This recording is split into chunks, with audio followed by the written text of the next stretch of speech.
Assalamualaikum warahmatullahi wabarakatuh. Halo teman-teman, perkenalkan nama saya Federul Hasanah. Saya dari Prodi Pendidikan Bahasa dan Sastra Indonesia dengan akhiran NIM 73. Di video yang kedua saya ini, saya akan menjelaskan tentang folklore sebagai lisan.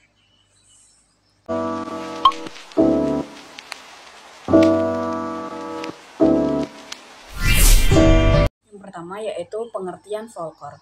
Folklore sebagai lisan adalah folklore yang berbentuk gabungan antara lisan, kepercayaan, dan perbuatan. Dikatakan lisan karena ada yang dituturkannya.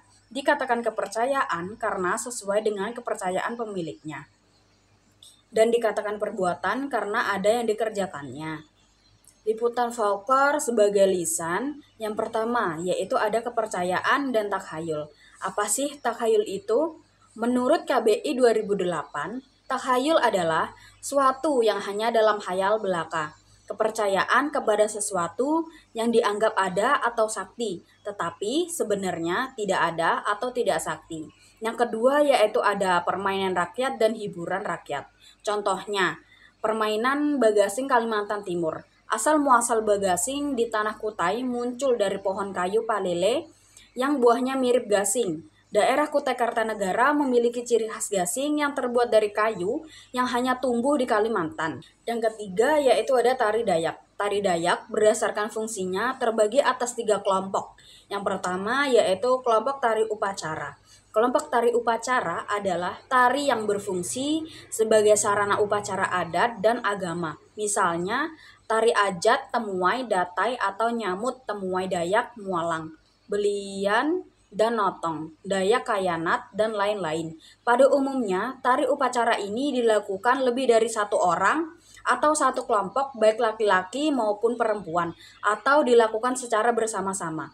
Yang kedua yaitu kelompok tari atau bergembira sosial. Kelompok tari bergembira atau sosial adalah tari yang berfungsi sebagai sarana mengungkapkan rasa gembira. Pada umumnya berpasangan pria dan wanita. Misalnya tari kondon pada masyarakat Dayak daerah Kabupaten Sangau, Kapuas pada umumnya.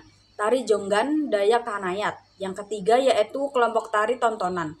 Kelompok tari tontonan, tari yang dianggap khusus untuk suatu pertunjukan dan dipentaskan pula di tempat khusus, kebanyakan oleh sanggar-sanggar Dayak pada pesta rakyat seperti Erau, Kabupaten Kutai Kartanegara, Pesta Rakyat Irau, Kabupaten Berau, dan Pesta Rakyat Birau, Kabupaten Bulungan, yang diselenggarakan di setiap tahunnya. Yang keempat yaitu adat atau tradisi.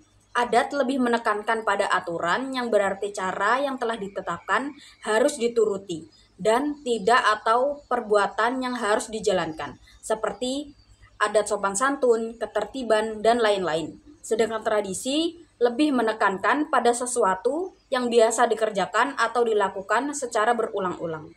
Hukum adat yang ada di Kalimantan Timur yaitu ada 2. Yang pertama, hukum tertulis, yaitu kewilayahan sebagai sebuah desa adat tertentu pasti memiliki batas-batas wilayah dengan satu sama lain. Yang kedua yaitu kebudayaan. Setiap adat dikepalai oleh Temenggung khusus Kabupaten Sekadau. Pengangkatan Tumenggung sebagai kepala adat berdasarkan surat keputusan Gubernur Provinsi Kalimantan Barat. Hukum tidak tertulis, yaitu kewilayahan sebagai sebuah desa adat tertentu memiliki batas-batas wilayah desa, di mana batas-batas wilayah desa yang berupa sungai, pohon besar, dan batu-batuan telah disepakati secara turun-temurun. Dan kebudayaan kajian terhadap hukum tidak tertulis dilakukan di Kabupaten Sekadau. Agama yang dianut oleh sebagian besar warga masyarakat Sekadau adalah Islam dan sebagian kecil warga masyarakat hukum adat masih menganut animisme. Yang kelima yaitu pesta rakyat.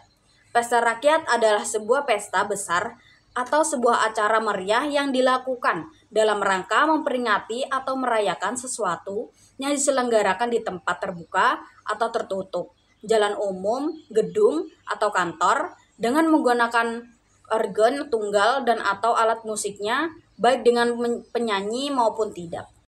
Jadi itu tadi penjelasan tentang folklore sebagai lisan. Sekian dari saya. Wassalamualaikum warahmatullahi wabarakatuh.